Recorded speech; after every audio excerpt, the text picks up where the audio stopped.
Hello, boys and girls. My name is Mrs. Slow, for those of you all that don't know me, but for those of you all that do, I'm so excited to see you today.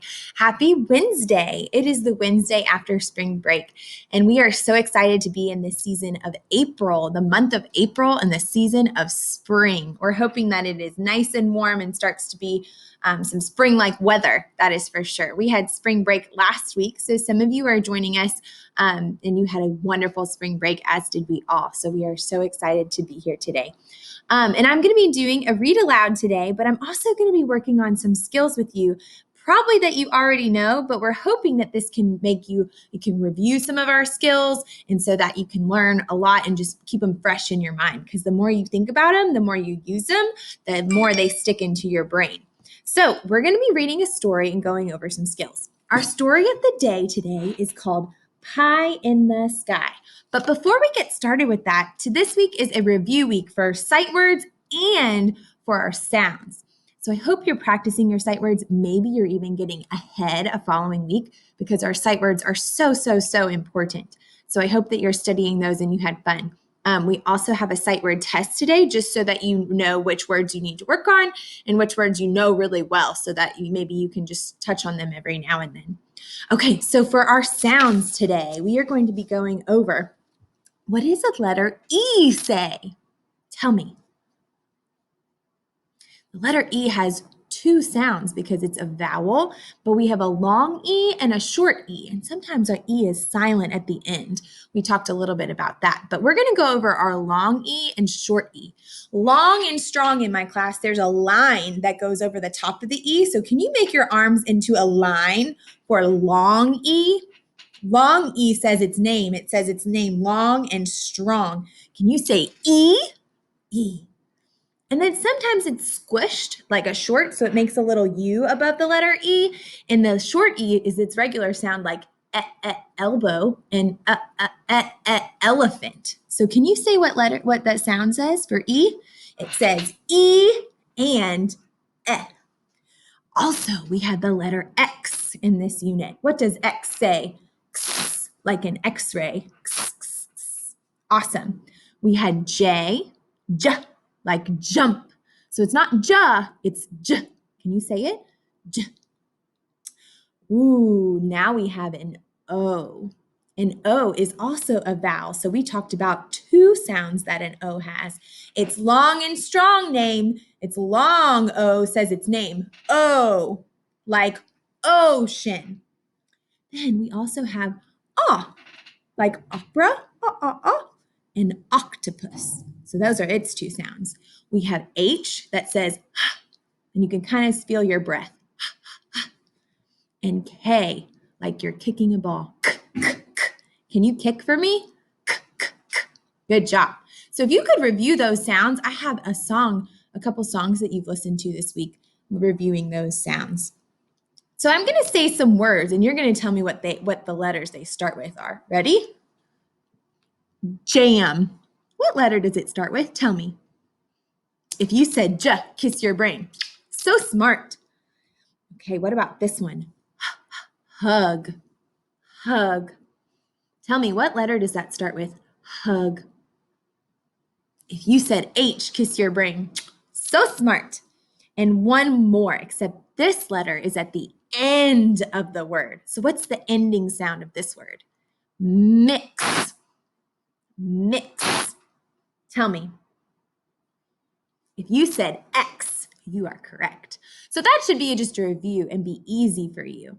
If it wasn't, please review those sounds so that you know them. And when you come back to school, you are so ready to learn even more. I'm trying to think what else we're going to review today. Oh, I know. What goes at the end of a sentence? I'm pretty sure a lot of you said a period, and you are correct. A question mark can also go at the end of a sentence if it's a question. But what we're going to talk about right now is an exclamation mark or an excited mark. That's a line and a dot. When would you use an excited mark? Usually it's a statement. It's something, it's not a question. You can't use an exclamation mark for a question. But when you're super excited, like you can use it on any sentence you want, like, let's go. you would say it like that with an exclamation because you want readers to, when they read it, to get excited and show emotion. I love exclamation marks. They are my favorite. In my class, we tell everyone when they use their exclamation marks in their writing, they're just really excited. And I love when people get excited. Now, you can't use them on every sentence because then that would just be a lot of excitement. And we don't need a lot of excitement. But every once in a while, if you put one in there, it just gets everybody really excited. So it's an exclamation mark. So 3 things can go at the end of a sentence: period, question mark, exclamation mark. And we've gone all over all of those. But this week, we're doing exclamation marks. So see if you can find some in your reading this week. Okay, I know that's a lot of review, and I'm sure you're tired of listening to me and are so excited to hear this story. This story is called Pie in the Sky. Looking at this picture, what kind of pie do you think that is? It has a really cool crust, it looks like. I think it might be a cherry pie. I don't know, I'm just thinking because that's red. But I don't know, we could be wrong. There are birds around it, so I don't know. I wonder what kind of things birds eat. I know this is about a pie, but it says pie in the sky, so I wonder what this could be about. Our essential question today is, how do people get food from plants? And I know you all know some vegetables that we just take right out of the garden and that we can eat, or right out of the produce. We can do fruits and vegetables. But how else? We're going to say, how do people get food from plants? Okay, here we go. Let's see, make sure I did everything. Is that right? Okay, this is realistic fiction. So is this story a true story? If it's realistic fiction, is it real? No, because fiction means it's false, but it's realistic. So that means it's going to seem kind of real. It's not really. And this is by Lois Elhert. This tree was here when we moved in. And these pictures, I don't know if you can tell super well, but there's different textures. And it looks like they used art. So it looks like this has a texture and it's kind of ribbed like a tree. And it says, this tree was here when we moved in. Dad says it's a pie tree.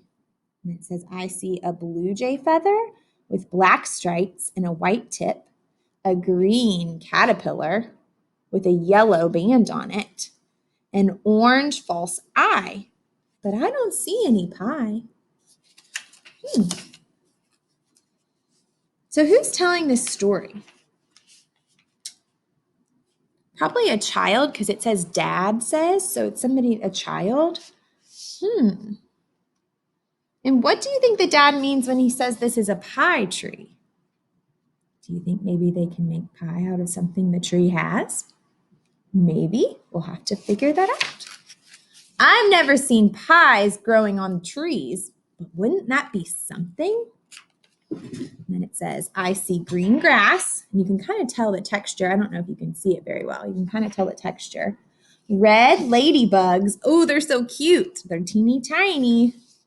I see red-brown bark, a blue-green dragonfly, but I don't see any pie.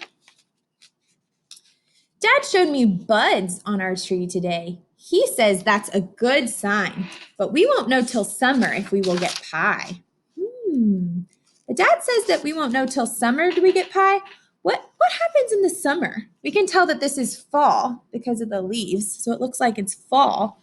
But what happens in summer? Something might grow on the tree, maybe? I see yellow leaves with green spots, brown buds kind of coming out of that tree right there, and a brown chrysalis. We're going to learn more about that later. And gray snow sky, but no pie. How are some of the words similar on every page? Every page they say they don't see a pie. We'll have to keep going. Winter's finally over. Sweet spring is here at last. Buds we saw last fall are bursting into bloom. And over here, the small words say, I see green leaves, white blossoms, yellow pollen dust. Look at that dust in there. Blue eggs in a brown nest. yellow honeybees with black stripes, a yellow butterfly, but no pie. So what are these small words? What do those describe? They describe what the child sees. So it's kind of nice to hear what the child sees. So how has this tree changed? Well, the leaves, there are no longer orange leaves. The tree now has blossoms or flowers. And we can tell it's spring because there are lots of things out. There's a butterfly, there's bird's nest. In Miss Lowe's class, there is a bird. We named it McKenna, and it is right outside our window in our garden. We're hoping McKenna stays safe and has babies. We'll see. I don't know if she's still here. We'll have to check later. Hang on my computer. Okay. But now a damp wind is blowing, and all the flower petals are falling down like rain. It says, I see white petals, dark gray tails, brown branches, a gray rainy sky, but no pie. And look, there's a bird there. That's pretty cool. The words say a damp wind is blowing. What does damp mean? If you said wet, you are correct. And I wonder how you knew that. Maybe because they're falling down like rain. We'll see. You know what? I think something's finally growing on that tree of ours. I see orange and lime green balls, yellow moon and stars, a pale green moth, and a dark blue sky, but no pie. So what's finally growing on the tree? What are those buds? That's the moon. That big thing is the moon. So don't think that's something that's growing. There's little ones growing. I wonder what it is. The birds sure sound excited. I wonder what's going on. And can you tell what's growing? Oh my goodness. I don't know. We'll have to see. I see a robin's rusty red breast and white speckled throat, a gray catbird, a black crown and tail, a purple violet clouds, and a pink orange sky, but no pie. Uh-oh. Now I see. Look, do you all know what those are? It's a fruit. Cherries, you are right. I see brown cherry pits, a red wing tips on cedar waxwings, white rings around robin's black eyes, but I still don't see any pie. I wonder what they're going to see. The story starts with the dad saying that the tree might be a pie tree, and the child checks on the tree in the fall, winter, and spring, and the child sees a lot of things, but never any pie. I wonder how this could become a pie. I'll give you a hint. It's a cherry feast. Oh my goodness, they found cherries to eat. But hey, raccoons, save some for us. I see raccoons, black mask, black toes, black nose and eye, and the lime green row of fireflies, but no pies. At last, Dad says it's time for us to pick the cherries. We're going to make a pie. Look at that bucket full. That bird's trying to steal one. Oh my goodness. And it says, I see gray black wings, black and orange tails, yellow peak, silver gray pail, a blue fly, but still no pie. So it says we're going to make a pie. And there's a sight word, make. So they're going to make a pie with those cherries that they picked. First, we'll wash the cherries. See, they're washing them. They get them out of the bucket, and there's still leaves in the bucket. There's a fly over there by the bucket. I think a bird might even be over there on their table. We squeeze out all the pits, the seeds in the middle, because you can't eat those. And save all the juice. 4 cups of sour red cherries. So what they do first, they wash the cherries, and then they squeezed out the pits because we can't eat them. And that's kind of hard to get out. So that's kind of hard work. So making a pie might be hard work. They got to do a lot with the cherries. Then we put the rest of the cherries in the bowl. So he says a half cup of juice.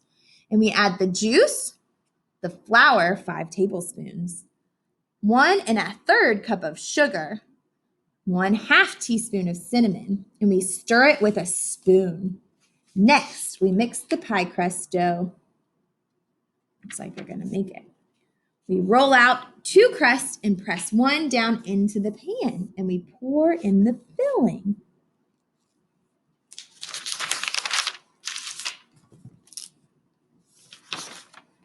We add the top crust and put the pie into the oven and wait for it to bake.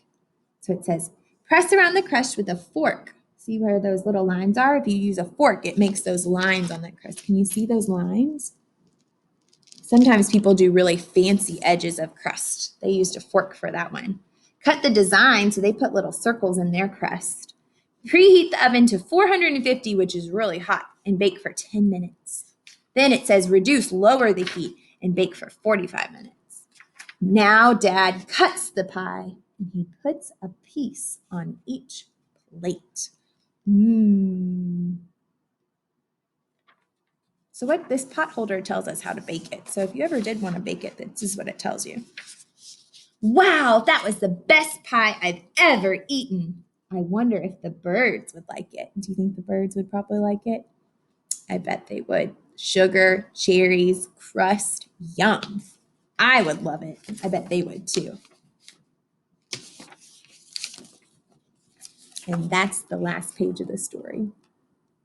So what happens at the end of that story? The birds eat the pie. Isn't that crazy? So the beginning, it kind of gave us a clue, and the pie was full, and there were birds all around it. And look at the end. The pie's almost empty, and the birds look very full, don't they? That's so good. So can you retell this story a little bit? Let's retell it just a little bit. So first things first, we see the pie, and we're wondering what it's about. So the tree, Dad says, is a pie tree. So first we see the pie tree. Then it goes through the seasons. So it becomes spring, fall, winter, spring, and the cherries blossom. Then they pick the cherries when they're ripe. Then they bake a pie and eat it. That's very fun. So those are kind of the beginning, the middle, and the end. I hope you enjoyed this story, and I'm so excited to hear your answers on how do you make food grow, or how do you get food from plants? So just like this story, cherries are a plant off of a tree. How do you get food from that? Tell me about one of your favorite things that you have done with plants as your food. I hope you enjoyed this. I can't wait to see you soon. Bye. Have a good day.